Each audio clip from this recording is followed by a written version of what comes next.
नमस्कार, सुप्रभात। स्वागत आज की प्यारी सी सुबह में आप सभी भाई बहनों का।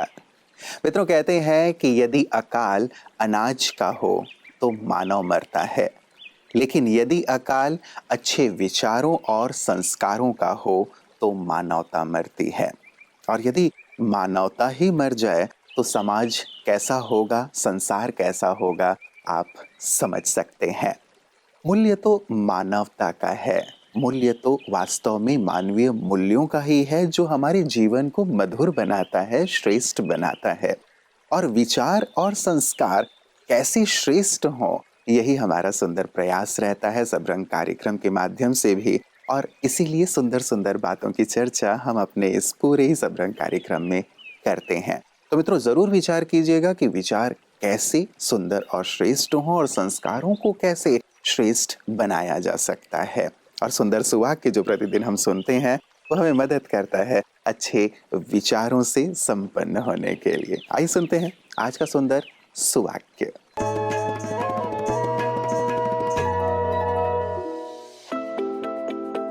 हो पर्याप्त का माप तो संतुलन भी बने आसान। किसी भी घटना की अति उसे समाप्ति की मंजिल तक जरूर पहुंचाती है।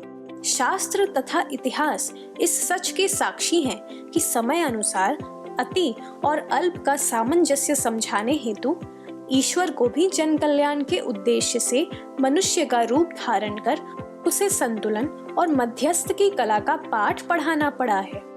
इसीलिए हमें दोनों स्थितियों के बीच में एक आदर्श या अनुकूलतम परिस्थिति की रचना करना आवश्यक है, जिसे हम पर्याप्त का नाम देते हैं। क्या है पर्याप्त की परिभाषा? उदाहरणार्थ, जैसे पृथ्वी अपने संतुलन को बनाए रखने के लिए निर्माण और विध्वंस को अनुशासित करती है, ऐसे ही जब हम अपनी जीवन शैली और मांगों का सही संतुलन बनाए रखेंगे, तभी पर्याप्त की सही पहचान समाज को प्राप्त होगी। अगर हम अपने स्वभाव में अधिक व्यय से भी ज्यादा संचय का अनुशीलन करेंगे, तो पर्याप्त मात्रा की प्राप्ति सिर्फ हमें नहीं बल्कि हमारे भविष्य की पीढ़ियों को भी होगी।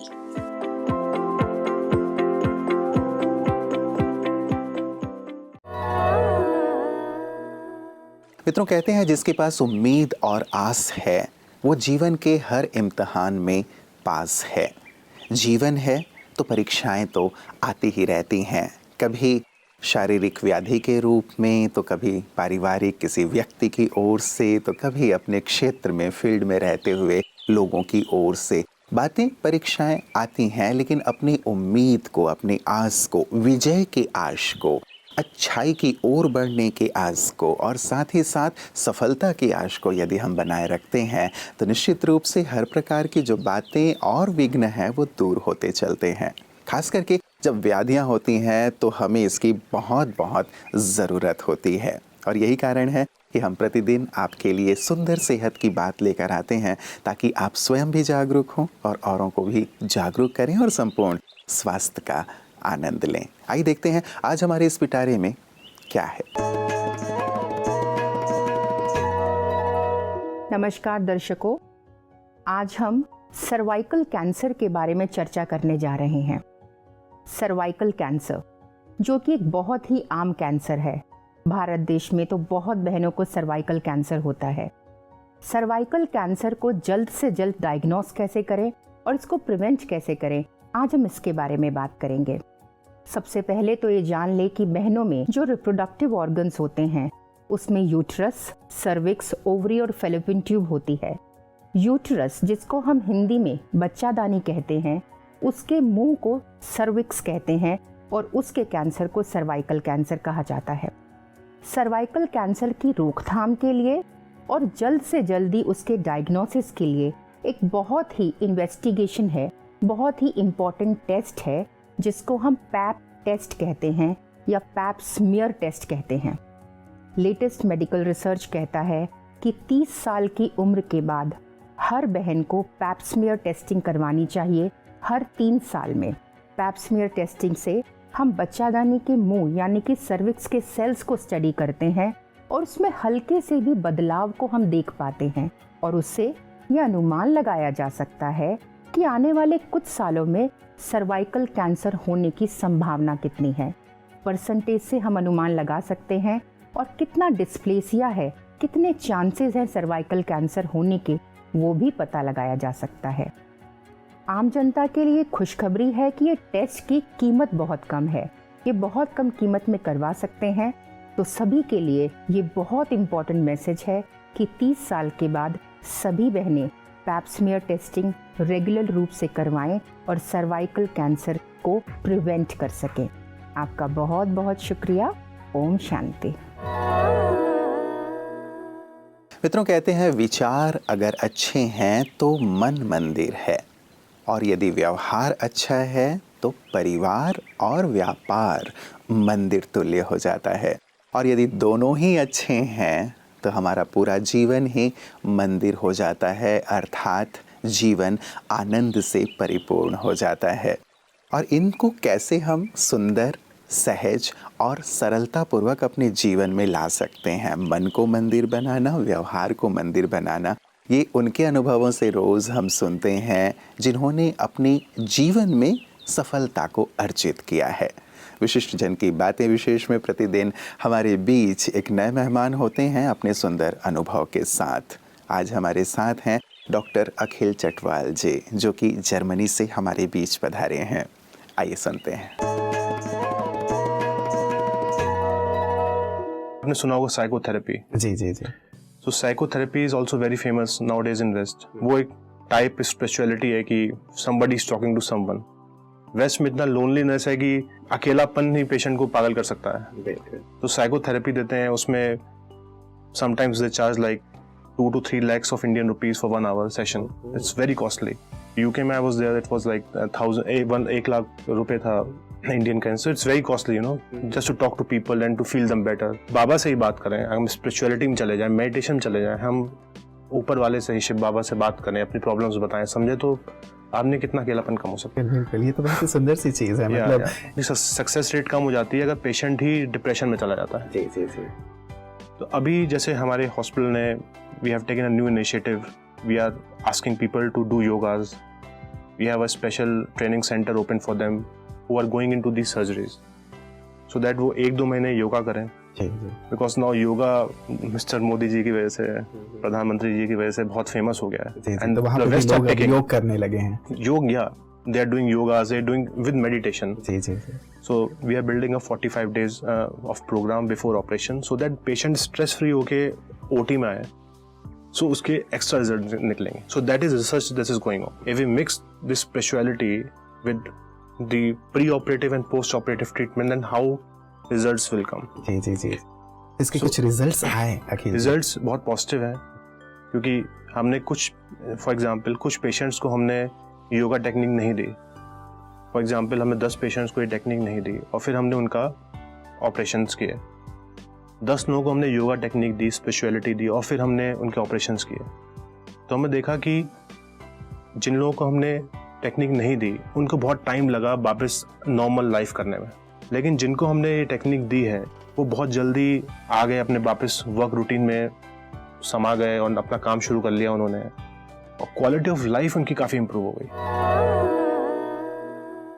मित्रों, कहते हैं जीवन में सफल होने के लिए 2 शक्तियों का होना बहुत ज़रूरी है हमारे पास। एक है सहन शक्ति और दूसरी है समझ शक्ति। लेकिन आध्यात्म न केवल इन दोनों शक्तियों को बल्कि इनके साथ साथ अन्य शक्तियों को भी जागृत कर देता है, चाहे वो निर्णय करने की शक्ति हो, परखने की शक्ति हो, सहयोग की शक्ति हो, सामना करने की शक्ति हो, या फिर बहुत विस्तार युक्त बातों को सार में समेट लेने की शक्ति हो। तो आध्यात्म वो साधन है जो आंतरिक शक्तियों को जागृत कर देता है। और कैसे ये जागृत हों, यही सुंदर कला ब्रह्मा कुमारीज हमें सिखाती हैं, और उनकी इन सेवाओं को हम देखते हैं प्रतिदिन पीस न्यूज़ हाइलाइट्स में। आइए देखें।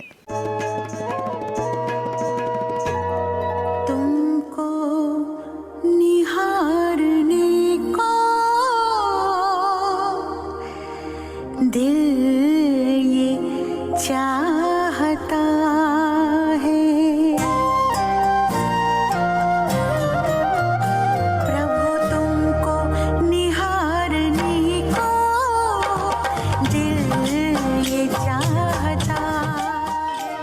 प्रजापिता ब्रह्मा कुमारीज अपनी सेवा कार्य पिछले 86 वर्षों से करती आ रही है।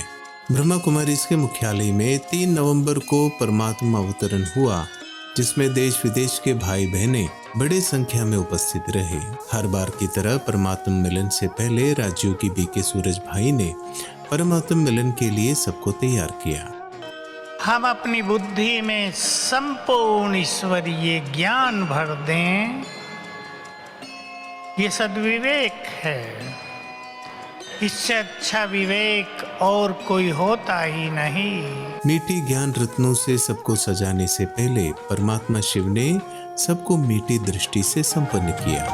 तुम सामने हमारे, तुम साथ में हमारे, तो भी पुकारने को दिल ये चाहता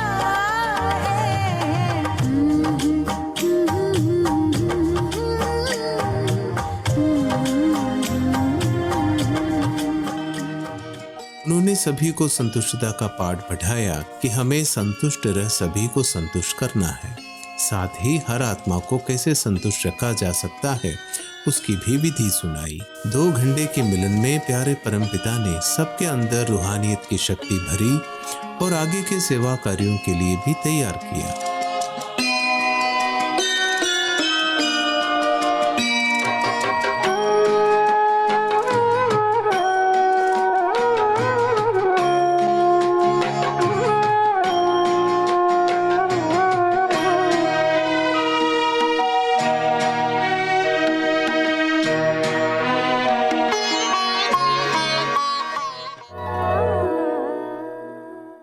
मित्रों, आज हमने शुरुआत की थी अच्छे विचारों और संस्कारों से।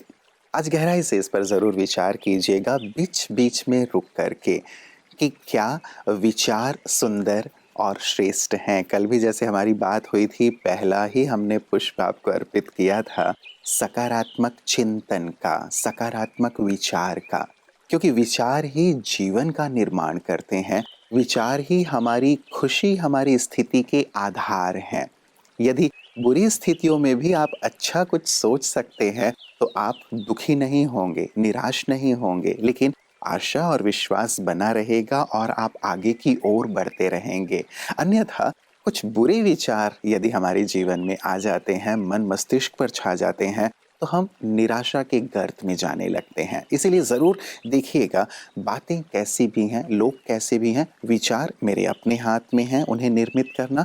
मैं अच्छे और सकारात्मक विचारों में रहूं और यही विचार फिर हमारे सुंदर संस्कारों का भी निर्माण करते चलते हैं। तो संस्कारों पर भी ज़रूर विचार कीजिएगा मित्रों, क्योंकि न केवल हमें संस्कारित रहना है, लेकिन अपनी आने वाली पीढ़ियों तक भी अच्छे संस्कारों को पहुंचाना है। तो ज़रूर गहराई से आज इस पर कार्य भी कीजिएगा, विचार कीजिएगा। कल पुनः इसी वक्त आप सभी से मुलाकात होगी। सारे दिन अपना ख्याल रखिएगा।